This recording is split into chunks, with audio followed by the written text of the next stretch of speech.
Hi, my name is Brittany Costanza, and I'm doing my research on hourly rounding, a replication study. It was conducted by Todd Aldrich, Melanie Common, and Sydney Nigolan. The problem. Now the problem is that hourly rounding has diminished because there's an increase in nursing shortage. Because of the nursing shortage, nurses do not have enough time to get around to all their patients. So because of this, there's an increase in falls, there's an increase in call light usage, and a decrease in patient satisfaction. So what is the nursing intervention? This leads us to our purpose and our research question. To determine the effect of the hourly rounding on fall rates, call light usage, and patient satisfaction in an inpatient medical surgical patient population. So our literature. Now, in the first study, Mead and co-authors in 2006 was our blueprint for our hourly rounding study. Now, this consisted of hourly and 2-hour roundings for 6 weeks. They consisted of a specific protocol that they had to conduct during the roundings. These 8 steps that they must take with every single patient was to introduce themselves, to identify and conduct a pain assessment, to give pain relief, toileting assistance, repositioning, to conduct an environmental check that included telephone, call bell, and desk within their reach. Before they would leave, they would ask if the patient needed anything, and finally they would let the patient know when the next rounding would occur. Our second study was in 2008. It was also a replication of the first study in 2006. Now, they studied 3 units.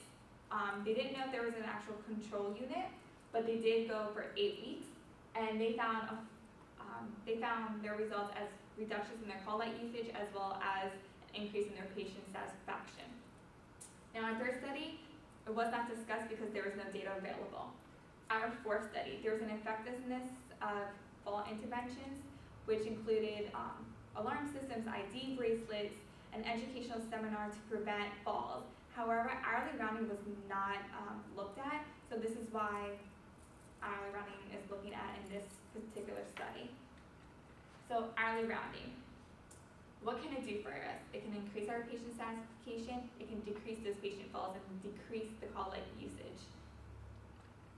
So our study design. Now, this was a quasi-experimental design with a quantitative approach.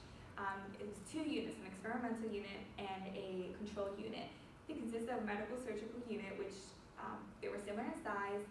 They had medical patients and post-operative patients in their unit. It was conducted for 1 whole year. Prior to the 6 months of their intervention, they had an hourly rounding educational seminar that all nursing staff and all UAPs had to attend in order to promote the effectiveness of the hourly rounding. They did look at their logs. These logs for the call light looked at the reasons why patients were calling the lights, which consisted of toileting, repositioning, pain relief, also occurrence reports for the falls, and their post-discharge surveys. In this particular study, the independent variable was hourly rounding. The dependent variables included increase the patient satisfaction, call light usage, as well as their fall rates. So our sample is a convenience sampling. The reason why it's a convenience sampling was because these patients were only on these 2 units, so those were the only patients that they had to look at and study. However, the sample was really small. It only consisted of 4,418 patients, so it was not easily generalizable to a larger population. Inclusion and exclusion criteria. The inclusion criteria consists of these patients being on these 2 units, so they were the post-operative and the medical patients, as well as any patients that were discharged within the 1 year.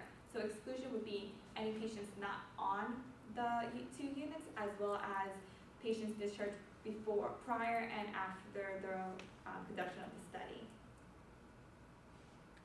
So our results. Now our results for fall rates prior to the intervention was at 3.37 out of 1,000 patients.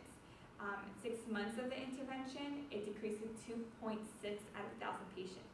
That was a 23% reduction, which was really good. Now, call light usage, this will be discussed more in limitations, and this is because there was not a really significant change. And patient satisfaction, there was no significant change when they compared their results. But patients did notice that the nurses were more attentive to them when the intervention was actually happening. So, limitations. Now, we did have a delirious inpatient on the floor for 6 days on the second week of the intervention.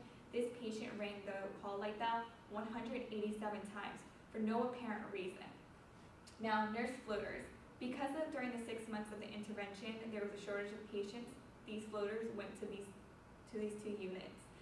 They were untrained in the protocol of the hourly rounding, so they did not put it into effect. As well as patients did not trust these nurses as much. They would only trust nurses who said they were coming back to them. Again, small sample size was a big limitation because it was not able to be generalizable to the population. Implications.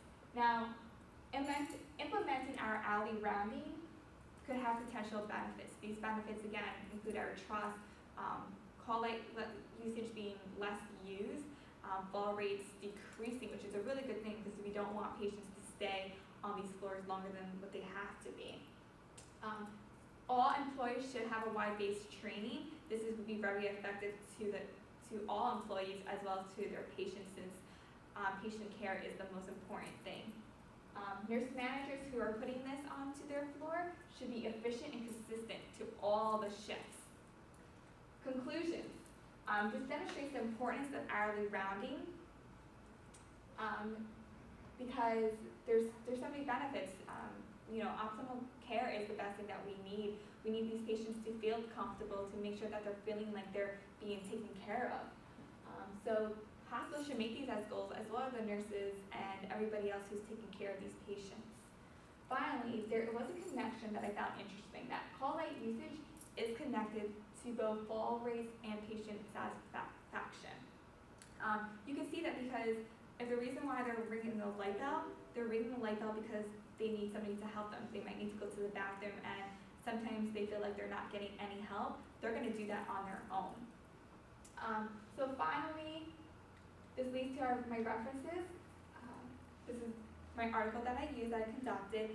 Thank you for your time, and I can't wait to hear from your feedback.